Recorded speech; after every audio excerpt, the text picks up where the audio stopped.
The night my son called me a burden, I was sitting 10 feet away. I didn't interrupt. I pressed record on my phone. Rain tapped the porch roof like a slow drum.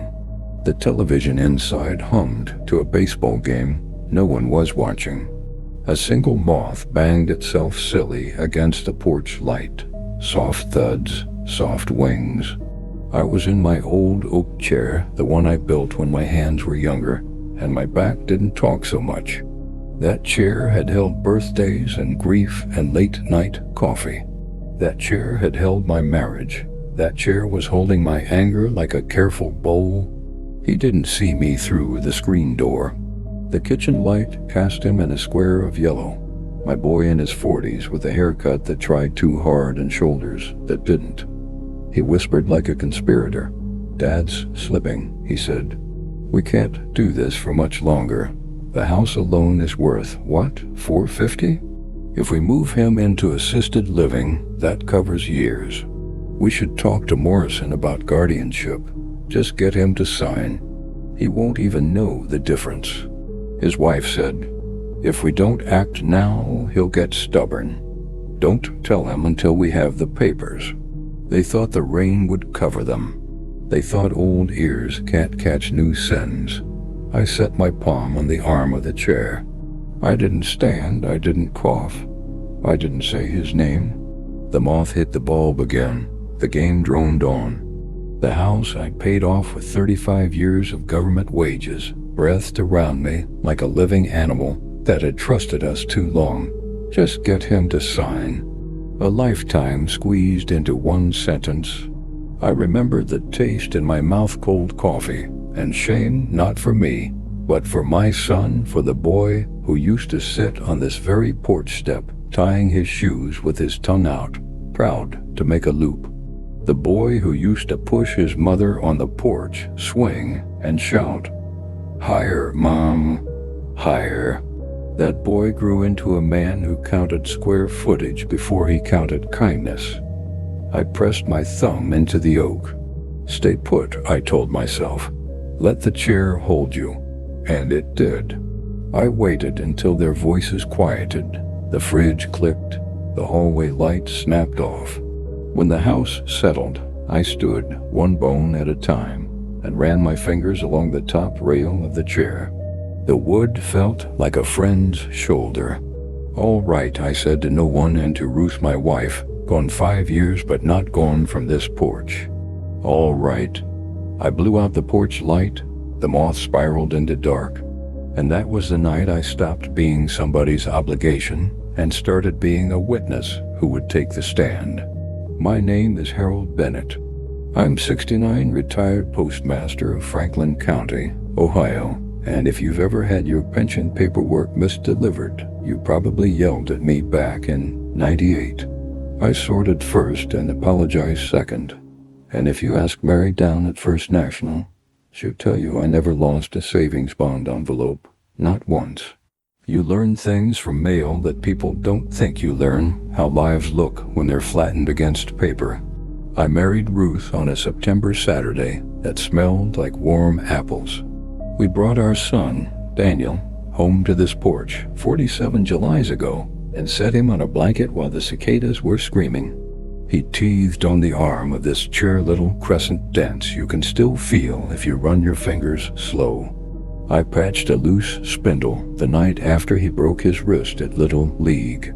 He bled all over my shirt and I carried him to the hospital, and when we came back he slept on me right here. His breath a damp patch across my chest, and I thought I'd burst from the privilege of it. Grief changes sound. After Ruth died, the porch creaked differently, like it missed her weight, too. I kept her teacup on the shelf, washed and turned upside down to dry, as if someday she'd be back to flip it over and complain my coffee tasted like pennies. Sundays I'd sit out here and watch the neighborhood pass, the twins on their scooters, Mrs. Harlan coaxing that fat beagle, old Mr. Alvarez, waving without his hearing aids in. People waved extra to me that first year. That's one thing about a small town. It brings casseroles and nods when it can't bring your wife back. My son came more often after the funeral. He meant well at first. He brought groceries and a new phone I didn't ask for, and replaced the gutter that always gave up in March. He said, "You should let us help." He said, "It's safer if we put the utilities on autopay." Then he said, "Dad, my friend Chris does elder planning. He can make sure everything is optimized. You don't even have to think about it." I'm an old mailman. I read addresses on envelopes and expressions on faces. The day he slid that folder across my kitchen table, his eyes didn't match his mouth. "Just sign here," he said. Post-it notes bloomed from the papers like yellow petals. Sign. Initial date. I read the words even if he didn't think I would. Durable power of attorney. Transfer on death deed. Healthcare proxy. Joint account authorization. "Let me sleep on it," I said, and put the file under Ruth's cake pans in the bottom drawer where I keep the wrench that fits only one bolt in the world. That was months before the rain night. I had been telling myself stories about stress and kindness. I had been giving my boy the benefit of every doubt a father can give. But it takes only one eavesdropped sentence to erase 3 months of soft excuses. The morning after, I made coffee the way Ruth taught me, with the kettle whistling and the spoon clicking the mug. The kitchen smelled like forgiveness and didn't feel like it. I laid the folder out on the table. The post-it shone dull in the gray light. I dialed a number I hadn't called in years. "Greg Morrison's office," a bright voice said. "How may I help you?" "This is Harold. Harold Bennett from 4th Street. Tell Greg I'm bringing a porcupine." There was a pause and then Greg himself. "Harold, if it's truly a porcupine, I'm billing double." He still had that slow, careful voice, like he was lining up bowling pins. He told me to come in at 10. I shaved with a steady hand and wore the blue shirt Ruth said made my eyes look kind. Greg's office sits above the bakery, which means every legal consultation smells like cinnamon rolls and regret. He closed his door and I closed my mouth and let the file talk. He read. The building's ductwork hummed like a distant train. "You know I'm going to ask you the question I have to ask," he said finally. "Are you cognitively okay to make your own decisions? Do you understand what these documents would mean?" "If I didn't, I wouldn't be here," I said. "If I sign them, my son owns my life while I'm still living. If I don't, my son plans to proceed as if he already does." Greg breathed through his nose. "All right. Ohio is a one-party consent state. If you record your own conversations, you don't need his permission. If he's attempting to coerce you, if he's misrepresenting documents, we're on firm ground. The question is what you want, Harold. Do you want to fight? Do you want to run? Do you want to teach?" Teach. That word hit me softer and harder than I expected. "Ruth loved this porch," I said. "She always said the chair tells the truth because it knows our weight. I want my son to hear what the chair has been hearing, not because I want to ruin him, because I want to save whatever of him is still that boy on the step." Greg nodded. "Then we don't hide. We expose, calmly. These stories take days to craft, but seconds to support. If it's moved you so far, please like and subscribe, so more people can hear stories told with heart, not headlines. Back to the story. We made a plan with 4 parts and no violence. First, we secured what could be taken. Greg drafted a revocable living trust, the Ruth Ellen Trust, naming me as trustee. The house went into the trust. My accounts moved into the trust. The trust had a charity clause set to trigger upon my death. The house would pass to the county library to fund adult literacy and GED tutoring. I kept full control while I lived. The deed changed on a Tuesday with the county recorder's stamp thudding like a heartbeat. Entered. Second, we documented. I spent 3 afternoons at the dining room table with a box of old receipts and a pencil. Baseball fees paid. Emergency car repair loaned and forgiven. First and last month's rent when his college roommate kicked him out. Wedding venue deposit. Hospital co-pay when his appendix went off at 2 a.m. I wrote dates. I wrote amounts. I wrote what I remembered about the look on my boy's face each time. Relief, embarrassment, entitlement. I did not editorialize. Truth doesn't need a megaphone. Third, we tested the porch. I drove to the hardware store and bought sandpaper and a small bottle of oil. I worked on the chair until the creaks moved from complaint to memory. The porch boards sounded like a sigh when I stepped on them. I set my phone in my shirt pocket, tested the recorder. My own voice sounded older than it feels to be me. Testing, I said to myself. Testing, testing. This is your father, not your bank. Fourth, we invited witnesses. I told my neighbors I wanted to host a little supper, a porch night for Ruth, just like the summer Fridays when we'd make too much lemonade and everyone would bring chairs. I asked our pastor to come say the table grace and Mary from the bank because she had known my son since he was learning to count with the teller lollipops. I asked Greg quietly. I did not tell anyone why. The day of the weather did me a favor. Storm fronts skirted us. The evening came off the trees gentle and lavender. I scrubbed the porch rail and put jars of daisies on the table. I set Ruth's empty cup on the shelf where it always sits, not to trap anyone in the past, but to let the past sit in the room while we did something hard. Her cup has a tiny chip where she once dropped it in the sink and we laughed because even porcelain gets tired. I called Daniel that afternoon. We're having people over tonight, I said. Come by 6. I need your help with the chairs. Dad, I don't know. 6, I said. There's brisket. He came. He always liked brisket. His wife came 10 minutes behind him, smelling like expensive soap and accusation. When he saw the tables and the neighbors and Mary and Pastor Joel and Greg, surprise flinched across his face. He covered it with a grin. Wow, he said, setting the bag of ice on the counter. What's the occasion? For Ruth, I said. For the porch, for the chair. He blinked at that last one. The chair? You'll see. People brought potato salad and pies. Kids ran in uneven circles on the lawn, leaving shoe prints like commas. The beagle drooled and everyone forgave him. The light under the eaves glowed soft as butter. I poured sweet tea. I kept my phone in my shirt pocket. The chair waited where it always waits, 2 hands from the door and exactly 1 step from the swing.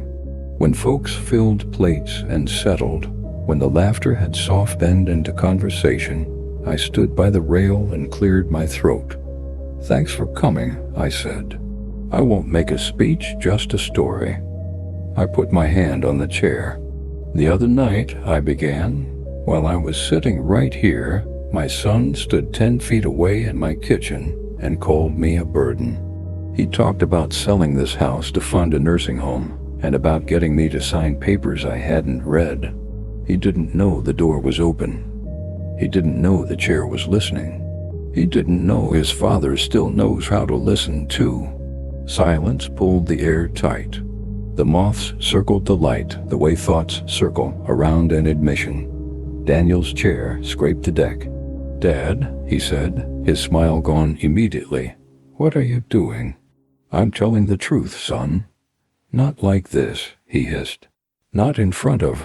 I used to deliver people's secrets, I said, quiet. But I didn't open them. I carried them where they needed to go. Tonight I'm carrying ours to the porch, because the porch is where our family has always told the truth. I nodded to Greg. He didn't move. He didn't need to. I tapped my shirt pocket and pressed play.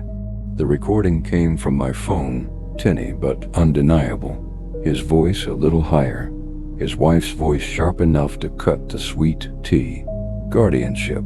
Just get him to sign. If we move him into assisted living, folks didn't shift or murmur. They listened the way a town listens when a siren stops next door. The beagle sat down at my foot like he had decided to be solemn too. I stopped the recording after the line about "before he figures it out." I didn't need more. People understood. Pastor Joel looked at the sky and then at Daniel. Mary pressed her lips together and watched her hands. "Now," I said, "before anyone says anything they'll try to unsay later, I want to show you something." I lifted a folder from the side table and set it on the porch rail. I had labeled it in my neat postmaster's print, Ruth Ellen Trust Holdings and History. Inside were copies of the deed showing the transfer to the trust, with my signature and the county's stamp, the bank account statements in the trust's name, and the charity clause that sent the house to the library after I die. There were also those pages of dates and amounts, the ones that made me cry sometimes when I wrote them. I didn't read them aloud. I slid the first page toward my son, and I slid a second to Mary, and a third to Pastor Joel, each a different kind of witness. "If anyone thinks I'm losing my mind," I said, "please read that paragraph about the springing power of attorney. It names Greg, not my son. It springs only if two physicians, not related to me and not paid by me, agree that I cannot make my own decisions. That day isn't here." Daniel had gone white like bleached wood. His jaw worked.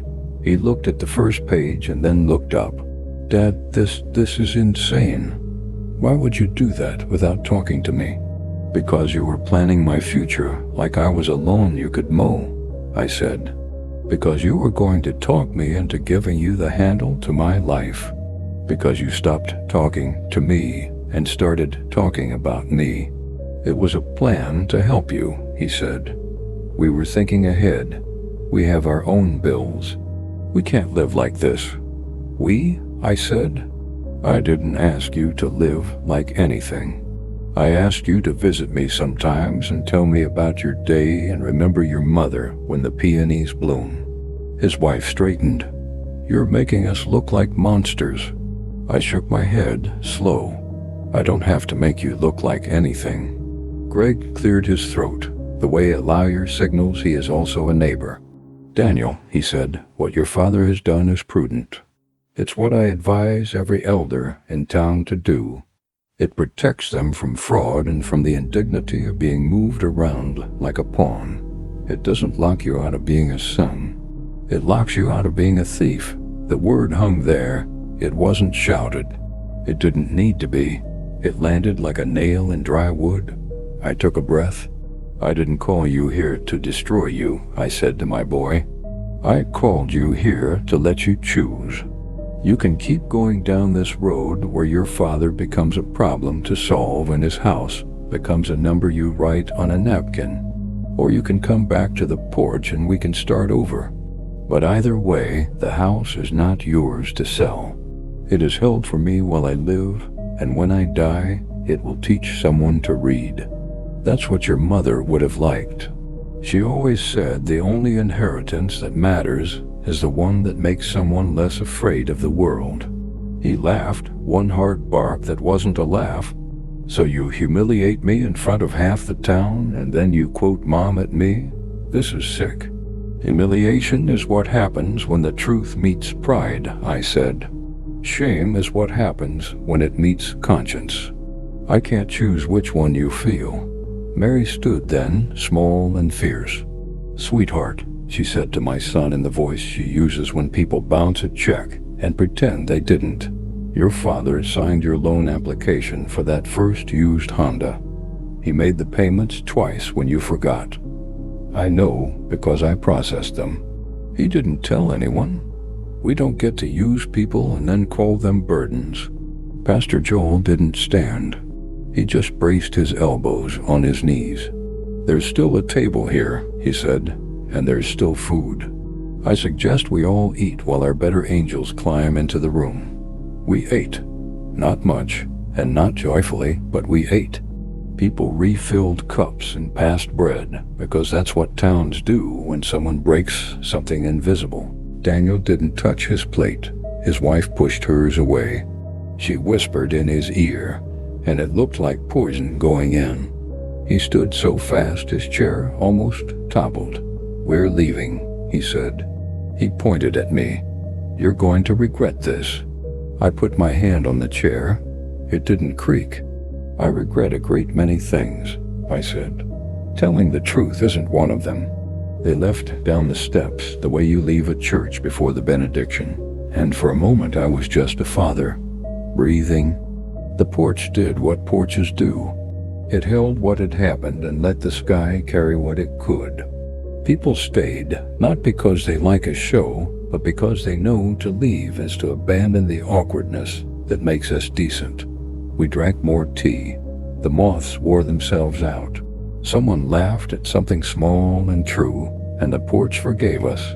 After the last pie plate clinked in the sink and the last good night faded from the sidewalk, Greg stayed. He stood by the rail and looked at the streetlights. "You did right," he said.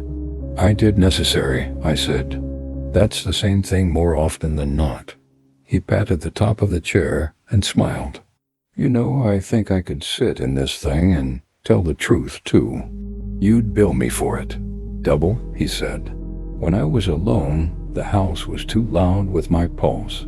I washed the dishes shy of the teacup. I walked back to the porch and lowered myself into the chair and laid my palm flat to the wood. It was warm from the day and from hands and from history. "Good work," I told it, because I am old enough to talk to furniture and mean it. Sleep comes slow when family unspools. I got up twice to check that the deed copy was still in the folder, that the trust binder was still in the drawer. I put the recorder on the counter and watched its little red light wink out. I felt old and not broken. In the morning, there was a note under my door in Daniel's handwriting. "He's always printed too hard, like he's trying to dent the truth into the page. You didn't have to make a public show of it. You could have talked to me like a man.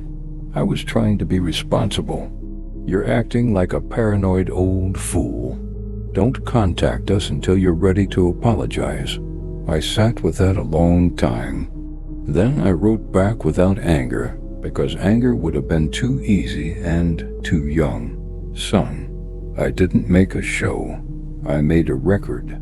Records keep us honest. Responsibility without compassion is just efficiency. Efficiency is for machines. I love you. I will keep loving you. The porch is where I sit. You know where to find me. Dad." I left it on the kitchen table. I didn't mail it. I wanted him to miss the sound of my voice more than the sting of my words. You think a public truth will smooth everything. It doesn't. It just straightens the road so you can see where it goes. For a while, the road went through a town that had heard more than it wanted to know. People looked at me in the produce aisle with that mixture of pity and respect we reserve for veterans and widowers. A few folks, I won't name them, stopped Daniel in the hardware store and told him off so thoroughly they needed to buy new vocabulary. His wife posted something on Facebook about elder abuse by manipulation, which is a curious phrase for what they had planned to do. It made the rounds and settled like dust. I kept a schedule. Old men need a schedule like a trellis. Mondays, library volunteer tutoring. Wednesdays, coffee with Alvarez and his hearing aids. Who says what? When he means I'm listening. Fridays, porch repair for whoever signs the sheet at church. I sanded and oiled 3 other chairs that summer, and every time I felt a burr smooth under my hand, something in my chest scar knit one more stitch. Mary called once to say she'd spoken with Daniel at the bank. He wanted to know if the trust could be revoked, she said gently. I told him revocable by you while you live, irrevocable upon your death. He asked if you had named him successor trustee. I told him no. I named the library board, I said. You did, she said. I was there when you signed. I like being there when people do brave things with pens. The porch grew a new soundtrack. The soft scratch of envelopes, slit open thank you notes from the adults earning diplomas in their 30s Because the library's night program had more books and more tutors and a room with better lights. They wrote like people who had just learned the difference between a comma and a period and could feel, in their bones, why both mattered. One woman wrote, "I can read a bedtime story to my son now. I read that one twice and then put it under Ruth's cup. Grief does a strange arithmetic with pride. I was proud of the trust and ashamed that I needed it to protect me from my own child. I was proud of telling the truth and ashamed that so many people had to hear it. Shame and pride are cousins. They leave through the same door if you ask them politely." 3 months after the porch night, Daniel came in through the back gate without knocking. I heard the latch and knew his walk the way a carpenter knows his hammer by sound. "Can we talk?" he said, not looking at the chair. "We are," I said.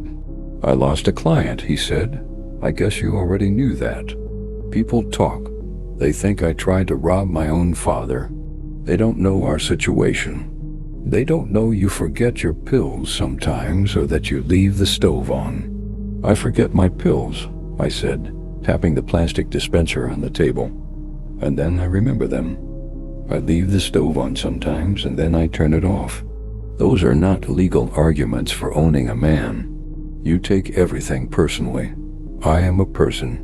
He shifted, frustrated at how I would not play the role he was rehearsing.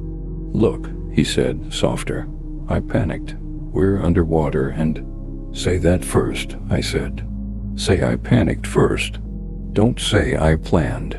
Planning to trick me into signatures is not panic. That's strategy." He sat on the top step and bent his head like a boy in trouble. The porch did its work and gave us a silence that didn't punish. "I hate that I embarrassed you," he said finally. "You embarrassed yourself," I said, and then regretted how sharp it came out. I took a breath and made my voice fit my age. "I embarrassed myself sometimes too. You were 3, and you locked yourself in the bathroom and I kicked the door open and broke 2 toes and said words your mother made me confess to the pastor. You were 11 and I forgot to pick you up after band practice, and you waited on the curb in the rain and I drove up like a movie villain. We survive each other's mistakes when they are accidents. We don't have to survive our betrayals." He rubbed his face. "What do you want from me?" "I want you to visit without bringing papers," I said. "I want you to ask me how I'm doing and then listen to the answer, even if it's boring. I want you to understand that freedom is the dignity of old age. I want you to understand that this chair will outlast both of us. I want you to sit in it sometimes and let it tell you the truth." He looked at the chair like it might bite him. He didn't sit, but he didn't leave either. "I can't change the trust," he said. "No," I said. "You wouldn't even consider naming me after all this?" "No," I said, and then gentled it. "Not because you are monstrous, son. Because I am human. Because I am not strong enough to ignore the conversation you had in my kitchen. Because even if you had the best of intentions, you strapped them to the worst of methods." He laughed again, not unkindly this time. "You and your porch sermons. Better than a courtroom sermon." He stood. He took 2 steps toward the gate, and then 2 back. He put a hand on the chair's arm and then jerked it away, as if it had burned him. "I can't sit in that," he said, and I knew he was telling the truth. "Then don't," I said. "But don't call me a burden 10 feet from it and expect it not to mind." He left. The latch clacked closed with a sound I had heard my whole life: child, teenager, man, and I realized gates have been telling me the truth longer than people have. You hear the difference between a slam and a shut. Pride slams. Love shuts. There are little mercies in the months after you put a family lie on the porch. Some people bring you cinnamon rolls you shouldn't eat. Some people bring you casseroles that taste like neighborliness. The beagle next door decides your step is now his afternoon nap place, and you do not argue because he is a philosopher and smells like happiness. I started going to the lake on Saturdays. There's a bench there with a plaque for a couple who danced at the senior center every Thursday until his hips gave out, and then she wheeled him, and they kept time with their hands. The bench looks out over a strip of water that catches the light like a scripture. I'd sit and let the air make my lungs new. I'd close my eyes and hear Ruth through the leaves. "Don't hoard hurt," she'd say. "Spend it for wisdom and let the change jingle so you don't forget it." One afternoon at the lake, a young woman in nursing scrubs sat on the far end of the bench and apologized for crying. Her name was Teresa. She was 29 and 6 months into getting her GED at the library after dropping out to take care of her mother a decade ago. She said, "An old man I'm assigned today told me I was stupid for not knowing which side of the blood pressure cuff went where. I did know. He wanted to hurt me." She looked at the water like it might answer. "Do people just get mean?" "Some do," I said. "Some get distillations of who they always were. The trick is to keep choosing the kind of person you want to become before it happens to you. Kindness is a muscle, so is greed." She laughed, choked on it, wiped her face. "Thanks," she said, then squinted. "Aren't you Mr. Bennett?" "The porch guy." I should have winced. I did not. The truth you survive becomes your title and your freedom. "I am," I said. "Sit on my porch sometime. The chair is kinder than the internet." She did, 2 weeks later, with muffins that tasted like a better childhood than either of us had. She told me she'd passed another section of the exam. We ate on the step, and the chair approved. I would be lying if I said I never missed the version of my son who looked at me like I hung the moon with nails and string.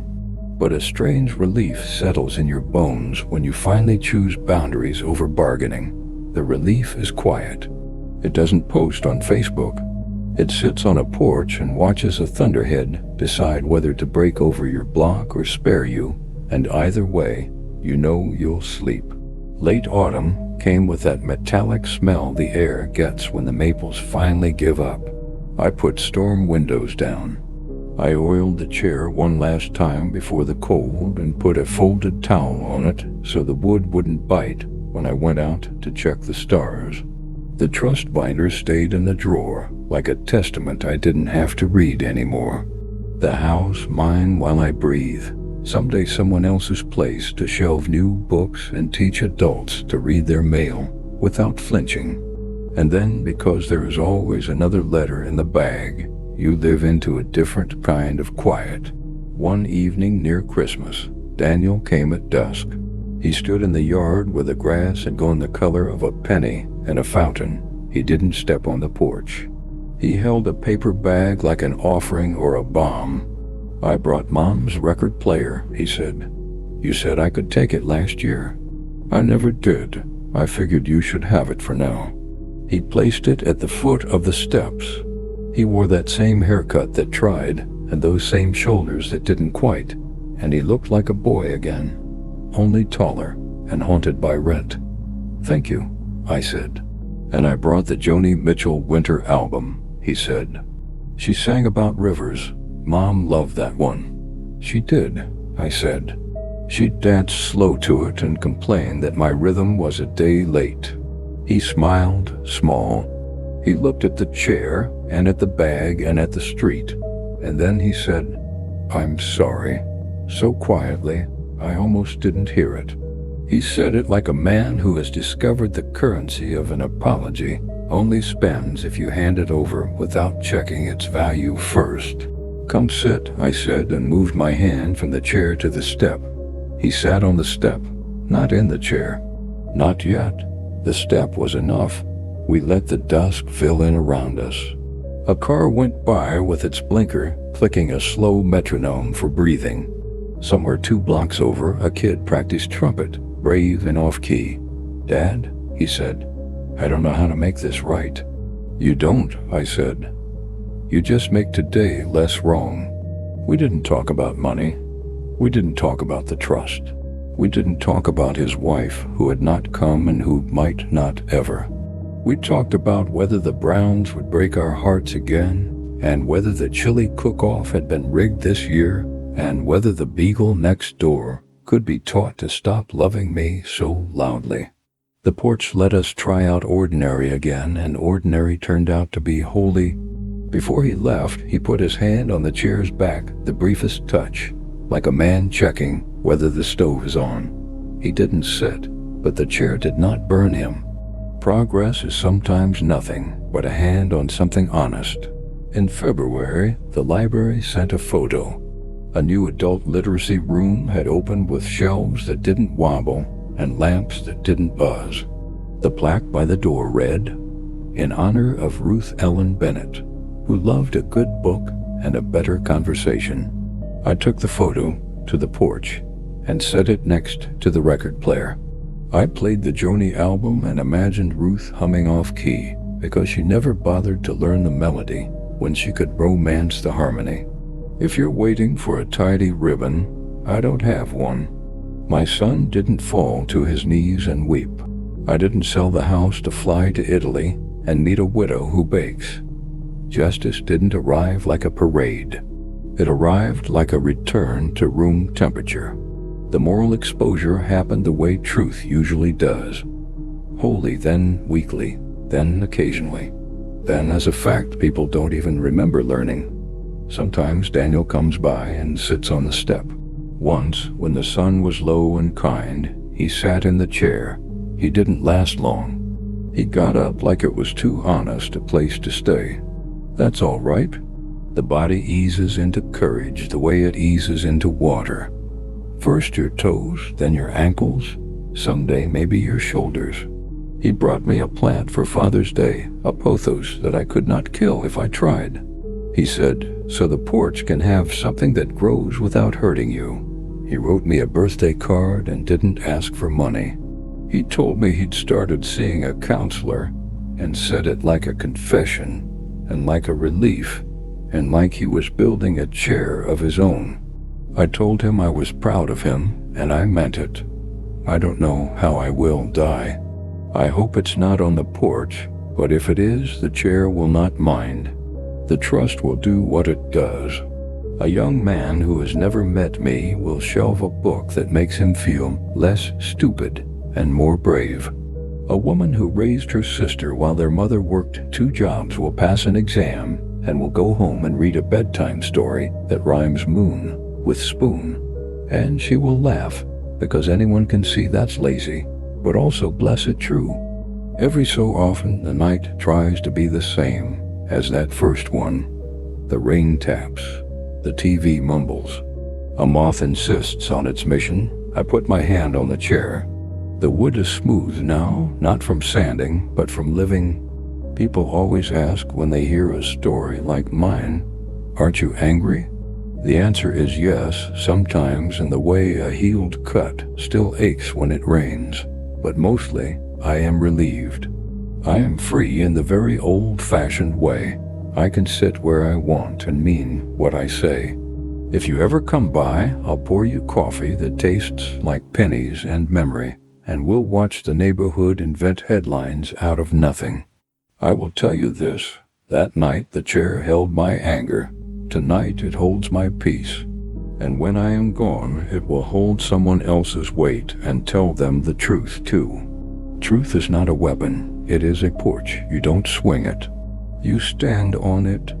And if the person you love hears you from 10 feet away and calls you a burden, well, make enough supper for everyone. Put your hand on the chair and let the whole town listen, quietly, steady, like rain finding every roof and mending every leak it can. If this story touched your heart even a little, please take a moment to like this video and subscribe. Your comments mean more to me than you know. I read every single one. And if you'd like to hear the next story of hope and justice, just click the box that's about to appear on screen. Thank you for spending this time with me.